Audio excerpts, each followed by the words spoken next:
Baik, terima kasih. Kami dari kelompok 4 akan mempresentasikan hasil dari diskusi kelompok kami. Di sini kami akan membahas tentang usulan desain validasi metode uji kromatografi cair kinerja tinggi atau KCKT bagian 3 tentang residu golongan sulfonamida dalam daging, telur, susu, dan olahannya. Di sini anggota kelompok kami sudah dicantumkan di slide kami.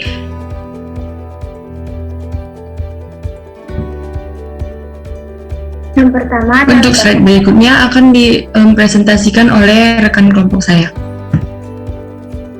Yang pertama dalam pengesahan dengan judul Uji Kromatografi Cair Kinerja Tinggi (KCKT) bagian 3 residu golongan sulfonamida dalam daging, telur, susu, dan olahannya. Di sini ada nama dan NIM anggota kelompok kami. Kemudian metode acuannya, metode pengujian dengan kromatografi cair kinerja tinggi (KCKT) bagian 3 residu golongan sulfonamida dalam daging, telur, susu, dan olahannya. Analisnya yaitu sulfonamida, matriks sampelnya daging, instrumen kromatografi cair kinerja tinggi. Catatan, matriks sampel berupa daging dan parameternya berupa presisi, akurasi, LDI, LDM, LOQ, linearitas, sensitivitas, estimasi ketidakpastian sehingga perlu dilakukannya validasi. Kemudian ada desain validasi metode uji. Yang pertama ada ruang lingkup. Metode ini digunakan untuk menetapkan metode uji residu golongan sulfonamida dalam daging dan olahannya secara kualitatif maupun kuantitatif dengan menggunakan kromatografi cair kinerja tinggi (KCKT). Yang kedua ada cara uji. Prinsipnya yaitu residu golongan sulfonamida dipisahkan dari matriks contoh, kemudian dimurnikan, setelah itu dilakukan identifikasi dan kemudian dikuantifikasi pada KCKT dengan kolom fase terbaik menggunakan detektor UV pada panjang gelombang 267 mm. Yang kedua ada bahan, ada standar pembanding yaitu sulfamerazin, sulfadiazin, sulfadimidin, sulfamonometoxin, sulfadimetoxin, dan sulfaquinoxalin. Yang kedua ada bahan kimia dan penunjang, yaitu yang pertama ada N-heksana, yang kedua ada metanol PA, yang ketiga ada metanol KCKT grade, yang keempat ada asam asetat, yang kelima ada asetonitril PA, yang keenam ada asetonitril KCKT grade, yang ketujuh ada alumina aktif basa 1, yang kedelapan ada glasur, yang kesembilan ada aquabides, yang kesepuluh ada filter politetra fluoroetilen, yang terakhir ada filter. Lalu peralatannya yang pertama ada neraca analitik, yang kedua gelas ukur 10 ml, 100 ml, dan 500 ml, yang ketiga ada labu Erlenmeyer 250 ml dan 500 ml, yang ketiga ada labu ukur 10 ml dan 100 ml, yang keempat ada labu ukur 10 ml dan 100 ml, yang kelima ada corong pisah 250 ml, yang keenam ada pipet volumetrik 1 ml, 2 ml, 4 ml, dan 10 ml, yang ketujuh ada mikropipet 50 sampai dengan 200 mikroliter, 100 mikroliter sampai dengan 1000 mikroliter, dan yang terakhir ada refrigerator.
Yang kedelapan, lapisan asetonitril diuapkan dengan rotavapor atau dengan nitrogen evaporator hingga hampir kering.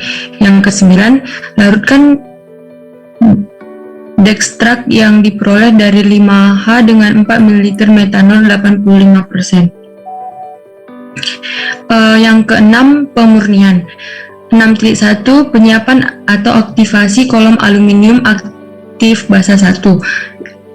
A. Masukkan 6 gram sampel dengan 10 gram serbuk alumina aktif basa 1 ke dalam kolom yang ujungnya telah diberi gelas full.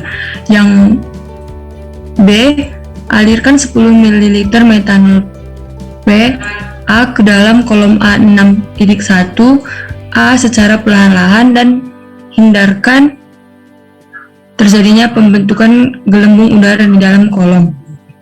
Untuk 6.2 proses pemurnian, yang pertama, kocok ke dalam kolom dialirkan 6.1b, dibilas kolom dengan 10 ml larutan 2 secara perlahan-lahan dan dibiarkan terbuang. Kolom dielus dengan mengalirkan 10 ml larutan 3 dan ditampung eluat dalam labu evaporator 50 ml, tabung reaksi 10 ml, dikeringkan dengan alat penguapan atau nitrogen evaporator hingga hampir kering. Ekstrak 6.2D dilakukan kembali hingga 200 dengan larutan 3, kemudian saring dengan filter, lalu larutan siap diinjeksi ke KCKT. 7. Pemurnian. 7.1 Kondisi KCKT.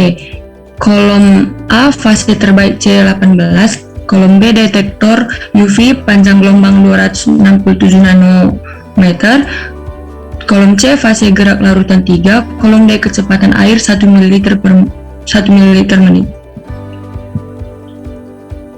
Kemudian 7.2 KCKT. Untuk yang A, larutan 4.3 diinjeksikan secara berurutan ke KCKT dengan kondisi 2 hingga diperoleh kurva linier Y sama dengan A plus BX. Yang B, contoh 6.2E diinjeksikan. C, dilakukan pengamatan terhadap kurva pada kromatogram. Adanya kurva dengan waktu tambat yang sama dengan waktu tambat standar menunjukkan adanya residu golongan sulfonamida pada contoh. D, apabila area yang dihasilkan dari contoh 7.2.B melebihi area kurva kalibrasi 7.2A, maka ekstrak 6.2E dapat diencairkan sampai diperoleh area dalam rentang kurva kalibrasi. Interpretasi hasilnya itu, kadar residu golongan sulfonamida dihitung menggunakan persamaan garis Y sama dengan A plus BX, dengan keterangan Y sama dengan area contoh, A sama dengan intercept, dan B-nya slope. Ada residu mikrogram per gram atau mikrogram per mililiter sama dengan X dikali Vs per D, dengan keterangan X sama dengan konsentrasi residu dalam contoh hasil integrasi kurva mikrogram atau mikrogram per mililiter Vs volume akhir sebelum injeksi mililiter, B berat contoh gram atau volume contoh mililiter. Next. Kemudian ada spesifikasi kriteria keberterimaan validasi metode uji. Untuk parameter LOD yang LDI, bahan ujinya belangko pelarut, jumlah pengujiannya sebanyak 7 kali, batas toleransi atau syarat keberterimaannya rata-rata konsentrasi hasil konfirmasi sama dengan positif dan tidak terkuantitasi. Acuannya Nata 2018. Untuk LDM, bahan ujinya belangko sampel, jumlah pengujiannya sebanyak 7 kali, batas toleransi atau syarat keberterimaannya rata-rata konsentrasi hasil konfirmasi sama dengan positif dan tidak terkuantitasi. Acuannya Nata 2018. Untuk parameter LOQ, bahan ujinya itu berupa belangko pelarut, jumlah pengujiannya sebanyak 2 kali, syarat keberterimaannya itu rata-rata konsentrasi hasil konfirmasi harus presisi dan akurasi. Acuannya Nata 2018. Untuk linearitas itu bahan ujinya berupa deret standar, jumlah pengujiannya sebanyak 2 kali, batas toleransinya 0 sampai 150% atau 50 sampai 150%. Acuannya itu Nata 2013. Untuk sensitivitas itu dia bahan ujinya berupa deret standar, terus jumlah pengujiannya itu sebanyak 2 kali, batas toleransinya itu kurang lebih 30%, dan acuannya itu ASTME 663 sampai 86, re-approve 1991.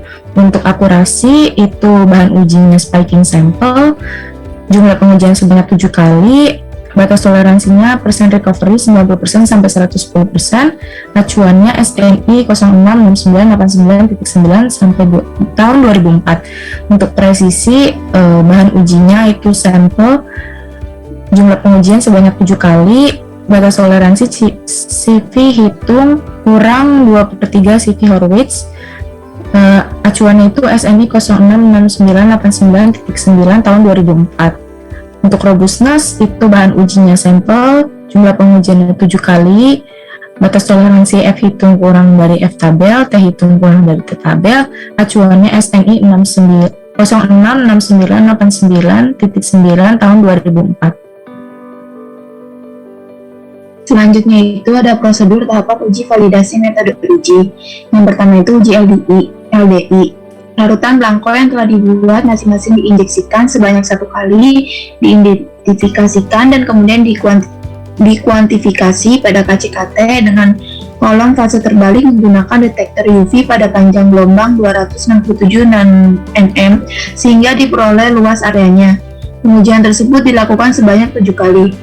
Rumusnya dapat dilihat pada slide. Yang kedua, ada uji LDM dengan menggunakan larutan belangko. Dengan menggunakan larutan belangko sampel masing-masing diinjeksikan sebanyak 1 kali, dikuantifikasi pada KCKT dengan kolom fase terbalik menggunakan detektor UV pada panjang gelombang 267 nm sehingga diperoleh luas areanya. Pengujian tersebut dilakukan sebanyak 7 kali pengulangan. Rumus uji LDM dapat dilihat pada slide. Lalu yang ketiga ada uji LOQ, di mana limit kuantitasi merupakan konsentrasi terendah analit dalam sampel yang dapat ditentukan dengan tingkat dan akurasi yang dapat diterima. Limit kuantitasi dilakukan dengan menggunakan larutan belangko standar atau pelarut. Dilakukan pengulangan sebanyak 2 kali. Rumus uji LOQ dapat dilihat pada slide. Lalu yang keempat ada uji linearitas. Uji ini dilakukan dengan membuat kurva kalibrasi standar. Uji ini juga dilakukan dengan suatu seri larutan baku yang terdiri minimal 6 konsentrasi yang menaik dengan rentang atau kisaran 0-150% atau sampai 50-150% dari konsentrasi komponen uji, yang diharapkan respon linier terhadap konsentrasi larutan baku dengan nilai koefisien korelasi mendekati 1. Untuk rumus uji linearitas dapat dilihat pada slide. Yang kelima, terdapat uji presisi. Uji ini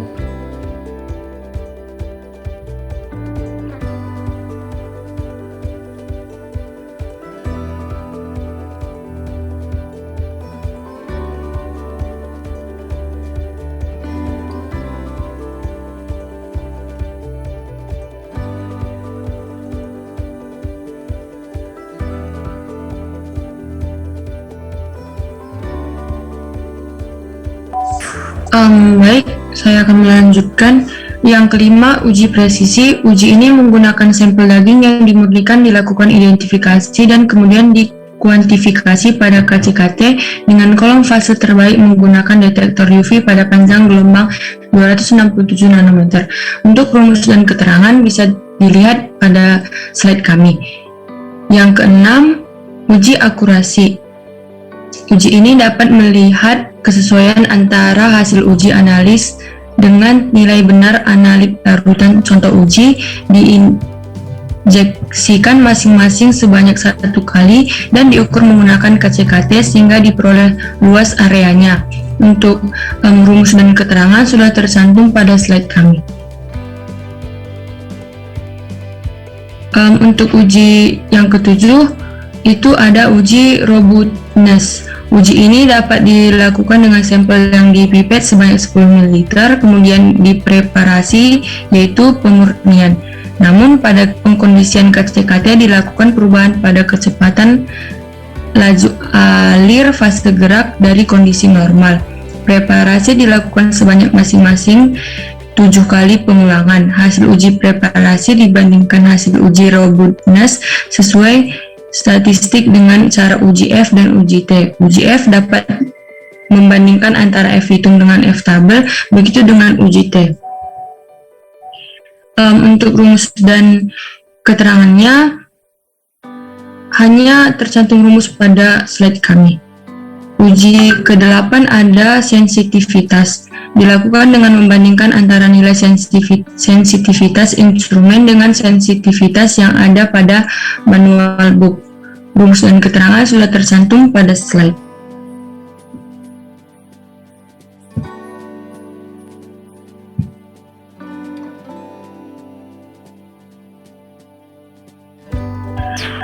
Baik, sekian dari hasil presentasi kami. Jika ada kesalahan kata, kami mohon maaf. Saya perwakilan dari kelompok 4, izin undur diri. Sekian dan terima kasih.